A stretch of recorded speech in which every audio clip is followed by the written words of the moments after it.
तो हमको यूनिवर्सिटी में कहीं जाना है तो कोई एडमिनिस्ट्रेटिव काम है ओके या कुछ दूसरे डिपार्टमेंट जाना है तो हमको बस पकड़ना ही है। तो ओके, ये बस पकड़नी पड़ेगा। बहुत बड़ा है। आप ये जो सोलर पैनल्स देख रहे हैं, ओके ये एका है, school of communication and arts. Okay, और अगर किसी को पोर्तुगीज़ नहीं आती तो उसे क्या एडमिशन मिल सकता है? और स्कॉलरशिप का क्या है? ट्यूशन फीस का क्या, मतलब कॉलेज की पढ़ाई फ्री है? तो जीवन जी, आप यहाँ कब से रह रहे हैं? मेरा अभी 2 साल हो चुका है। 2 साल हो चुका है। और आप पीएचडी कर रहे हैं, किस में कर रहे हैं? अभी मेरा रजिस्ट्रेशन तो फार्मेसी स्कूल में है, पर मेरा पीएचडी कंप्यूटेशनल बायोलॉजी में करता हूँ। ओके, और अगर किसी को इंडिया से यहाँ पे एडमिशन लेना है, सिर्फ पीएचडी नहीं, किसी भी प्रोग्राम में, तो कैसा प्रोसेस है? अच्छा, आप अंडर ग्रेजुएशन के लिए तो जैसा बैचलर्स हो गया, वो तो आपको यूएसपी का एक एग्ज़ाम होता है। यूएसपी का एग्ज़ाम वो लिखना पड़ेगा। तो यूजुअली इधर सेंटर्स होते हैं, उधर जाके आप लिखना पड़ेगा। अगर आप इंटरनेशनल स्टूडेंट हैं तो कुछ अलग सा प्रोसीजर होगा। यूएसपी इंडियन यूनिवर्सिटीज़ में कुछ बात करेगा और एग्ज़ाम कंडक्ट कर सकता है। अगर मास्टर्स और पीएचडी के लिए तो आपको आप जो भी डिपार्टमेंट में ज्वाइन करना चाहते हैं उस डिपार्टमेंट का वेबसाइट जा सकते हैं। उधर प्रोसीजर, हर एक डिपार्टमेंट का प्रोसीजर अलग होता है। ओके, तो हम क्या उनको मेल कर सकते हैं? अब जैसे कोई इंडिया में है तो क्या वो मेल के थ्रू कर सकता है कांटेक्ट? हाँ, क्यों नहीं, मेल कर सकते हैं डिपार्टमेंट को। तो डिपार्टमेंट आपको प्रोसीजर भेज लेगा। ओके, पहले सर्च कर लें डिपार्टमेंट का मेल एंड ऑल। आप किस डिपार्टमेंट में जाना चाहते हैं और क्या कोर्स करना चाहते हैं डिपार्टमेंट में, ये पूरा अलग अलग प्रोसीजर होगा।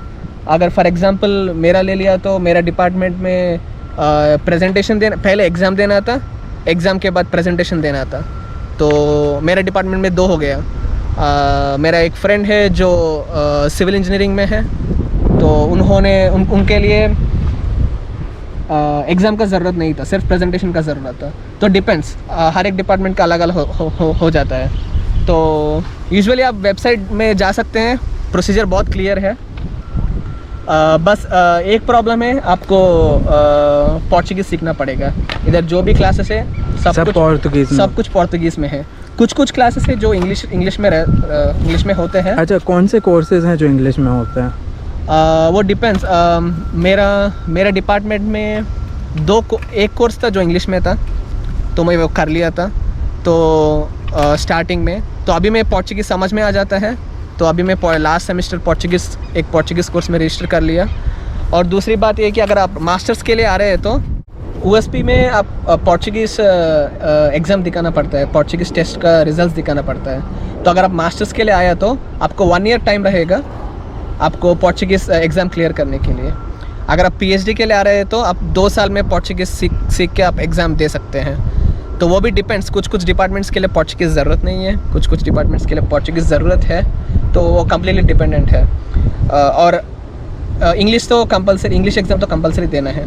वो मास्टर्स और पीएचडी के लिए आईएल्स या टोफिल लिखना पड़ेगा, आप वो कोर्स देना पड़ेगा कंपलसरी। बस पोर्चुगीज़ से इधर आने के बाद सीख सकते हैं आप। ओके, और अगर किसी को पोर्तुगीज़ नहीं आती तो उसे क्या एडमिशन मिल सकता है? हाँ, मुझे तो पोर्चुगीज़ नहीं आता था, मेरा एडमिशन मिल गया। पर वही मुझे 1 साल के बाद पोर्चुगीज़ सर्टिफिकेट दिखाना पड़ेगा कि मुझे पोर्चुगीज़ अभी आता है। तो जब ज्वाइन हो रहा था तब इंग्लिश का तो मैं दे दिया था, इंग्लिश एग्ज़ाम ऑलरेडी दे दिया था, वो सर्टिफिकेट सबमिट कर दिया। तो ये थोड़ा रिवर्स हो जाता है क्योंकि इधर को लोगों को इतना इंग्लिश नहीं आता है, तो थोड़ा इशू होगा। तो उनके लिए 1 ईयर काफ़ी है पढ़ने के लिए इंग्लिश।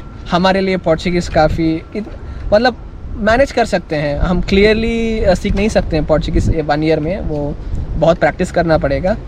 पर आप एग्ज़ाम तो लिख सकते हैं, एग्ज़ाम बहुत ईजी हो जाता है। और स्कॉलरशिप का क्या है? हाँ, स्कॉलरशिप तो थोड़ा प्रॉब्लम है इधर। अंडर ग्रेजुएशन के लिए तो कुछ स्कॉलरशिप नहीं मिलेगा, पूरा खर्चा आपका है। मे बी अंडर ग्रेजुएशन में 3rd ईयर और 4th ईयर में स्कॉलरशिप मिल सकता है, वो डिपेंडेंट है प्रोफेसर के हिसाब से। ओके, और ट्यूशन फीस का क्या, मतलब कॉलेज की पढ़ाई फ्री है? पूरा सब कुछ फ्री है। अगर एग्ज़ाम क्लियर कर लिया तो? एग्ज़ाम क्लियर करना है और उसके बाद सब कुछ फ्री है। आप कुछ भी पे करने का ज़रूरत नहीं है। आपको सिर्फ स्टार्टिंग में एप्लीकेशन फ़ी भरना पड़ेगा। वो भी बहुत कम है, 60,000 जैसा होगा, उसके बाद सब कुछ फ्री है। ओके, और वो जो स्कॉलरशिप मिलती है वो हमारे पर्सनल एक्सपेंसेस के लिए है? हाँ लाइक रेंट एंड? हाँ हाँ, हम उस स्कॉलरशिप में फिर निकाल के फ़ी पे करने का ज़रूरत नहीं है, क्योंकि फ़ी कुछ है ही नहीं। तो फिर वो तो जो भी स्कॉलरशिप मिलेगा वो सिर्फ आपके लिए है। आपको बाहर रहना है, उसका रेंट पे करना है, आपका फूड का खर्चा, वो सब कुछ चल जाएगा। तो अंडर ग्रेजुएशन के लिए स्कॉलरशिप नहीं मिलेगा। मास्टर्स के लिए यूजुअली 1500 ही मिल जाएगा, 1000 to 1500 डिपेंड्स डिपार्टमेंट के हिसाब से। और पीएचडी के लिए आपको 2400 ऐसा मिल जाएगा। और आप कहाँ से स्कॉलरशिप आ रहा है, अगर आप नेशनल स्कॉलरशिप आ रहा है तो वो 2300 ऐसा कुछ है, 2400 ऐसा कुछ है। और वो 4 साल के लिए सेम रहेगा। पीएचडी 4 साल का है तो पूरा सेम रहेगा। अगर आप स्टेट स्कॉलरशिप एक है साओ पाउलो का फैपेसपी बोल के, उसका स्कॉलरशिप है तो एवरी ईयर इंक्रीज़ होता है। पहले फर्स्ट ईयर 2000 रहेगा, second year 2500, third year 3000, fourth year 3500, ऐसा बढ़ता जाएगा। तो आपको डिपेंड स्कॉलरशिप भी कहाँ से आ रहा है स्कॉलरशिप, तो आपको ये भी देखना पड़ेगा। यहाँ पे लिखा हुआ है थिएटरो। एक्चुअली 2 थिएटर्स है इधर। ओके। इधर एक है, दूसरा उधर है। तो ये दोनों थिएटर्स पहले चलते थे। पहले कुछ आर्ट डिपार्टमेंट वाले कुछ मूवीज़ लगाते थे, आर्ट मूवीज़, जाके देख सकते थे। मैं कभी नहीं गया। ओके, तो यहाँ पे मतलब film making and all courses भी हैं? हाँ, सब कुछ है। ग्रेट। आपको सोशल डिपार्टमेंट है, और हिस्ट्री डिपार्टमेंट है, बायोलॉजी डिपार्टमेंट है, फार्मेसी है, आर्ट्स है, और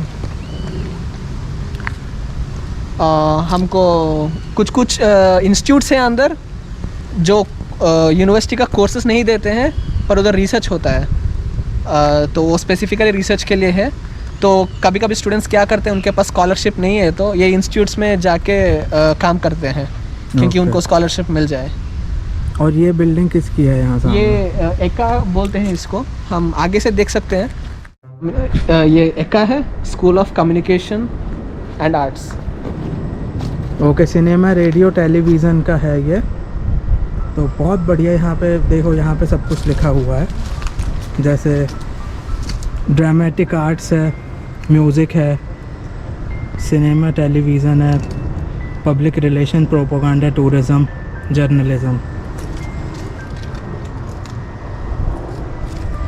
जो आगे दूसरा एक बिल्डिंग है जहाँ मैं काम करता हूँ, तो मेरा पीएचडी का काम पूरा उधर ही होता है।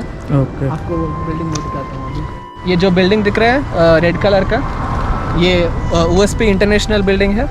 तो इधर जो भी इंटरनेशनल स्टूडेंट्स आते हैं, ओके, उनका ऑफिसर्स, जो भी आपका एडमिनिस्ट्रेटिव काम होता है, वो सब कुछ इधर होता है। अच्छा, एडमिशन एंड ऑल? हाँ, क्योंकि आप पहले यूएसपी आने के बाद पहले इधर रजिस्टर करना पड़ता है आपको, कि मैं यूएसपी आया, मेरा इंटरनेशनल स्टूडेंट हूँ।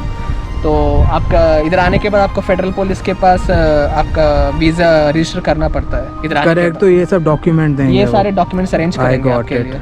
आई कार्ड एंड ऑल सब कुछ? हाँ, सब कुछ इधर मिल जाएगा। आपका आईडी कार्ड और बस कार्ड, ये सब कुछ आपका डिपार्टमेंट दे देगा। पर जो भी इंटरनेशनल चीज़ें हैं जो फेडरल पुलिस के साथ रहते हैं, वो सब कुछ इधर होगा। ओके। और वो सामने लिखा भी हुआ है सेंट्रो इंटरनेशनल। हाँ हाँ, आप वो जो रिवर देख रहे हैं, वो पिनेरोस रिवर बोलते हैं। पिनेरोस रिवर। हाँ, तो अभी हम यूनिवर्सिटी का एंड में है, या मतलब एक एंड में है। तो उधर से रिवर है, उसके बाद पूरा नॉर्मल सिटी है। अगर हम आगे गए तो गेट 2 आता है। हम गेट 1 से एंटर किया था, तो गेट 2 आएगा। बहुत बड़ा कैंपस है। कैंपस तो बहुत बड़ा है। अगर पूरा एक्सप्लोर करना है तो हो जाएगा, आपको 2-3 दिन लग जाएगा। ओके, पूरा इतना बड़ा है? बहुत बड़ा है।